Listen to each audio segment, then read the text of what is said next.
WhatsApp युजर्ससाठी महत्त्वाची बातमी। व्हॉट्सअपवर आता मेसेज शेड्यूल करणं होणार शक्य। व्हॉट्सअप लवकरच आणणार नवं फीचर।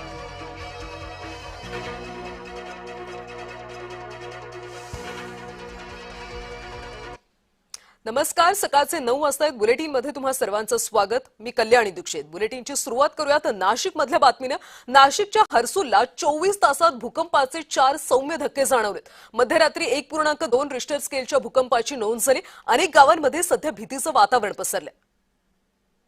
महत्त्वाची बातमी सध्या आपण नाशिकमधून पाहतोय। नाशिकमध्ये अनेक ठिकाणी भूकंपाचे धक्के जाणवलेत। नाशिकच्या हर्सुलला 24 तासात भूकंपाचे 4 सौम्य धक्के जाणवलेत।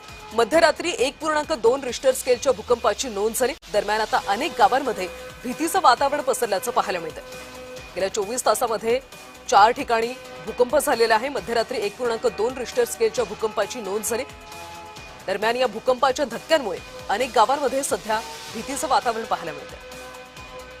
नाशिकच्या हर्सुलला 24 तासात भूकंपाचे 4 सौम्य धक्के जाणवले। मध्यरात्री 1.2 रिश्टर स्केलच्या भूकंपाची नोंद झाली। या भूकंपामुळे अनेक ठिकाणी सध्या भीतीचं वातावरण दिसतंय। या सगळ्या संदर्भात आपण अधिकची माहिती घेऊयात आमचे नाशिकचे प्रतिनिधी किरण गोटूर यांच्याकडून। किरण, गेल्या 24 तासात 4 वेळा भूकंपाचे धक्के जाणवलेत। सध्या काय परिस्थिती आहे? प्रशासनाकडून काही आवाहन करण्यात आले का?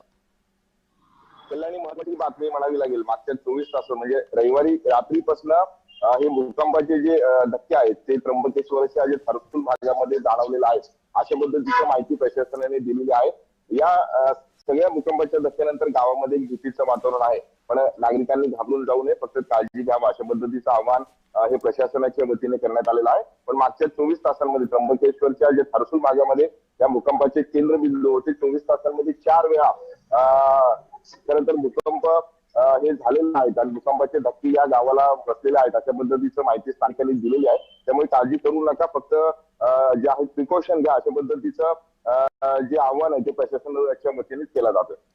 किरण, याआधी सुद्धा या गावांमध्ये भूकंपाचे काही धक्के जाणवले होते का? तिथल्या स्थानिकांनी काय माहिती दिली?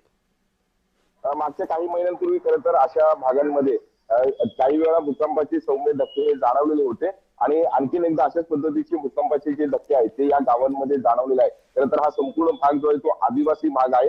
हर्सुल भागामध्ये या सगळ्या परिसरामध्ये एकदा नव्हे, दोनदा नव्हे, 4 वेळा अशा पद्धतीचे भूकंपाचे सौम्य धक्के जाणवलेले आहेत। त्यामुळे नक्कीच स्थानिकांमध्ये भीतीचं वातावरण आहे, पण या आधी सुद्धा अशा घटना घडलेल्या आहेत। त्यामुळे प्रशासनाच्या वतीने काळजी न करता फक्त प्रिकॉशन घ्या अशा पद्धतीचं एक आव्हान जो आहे तो करण्यात आल्याचं बघायला मिळतंय।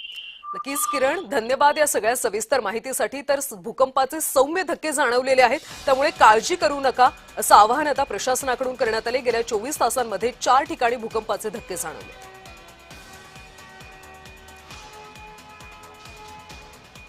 आता बातमी अधिवेशनाची।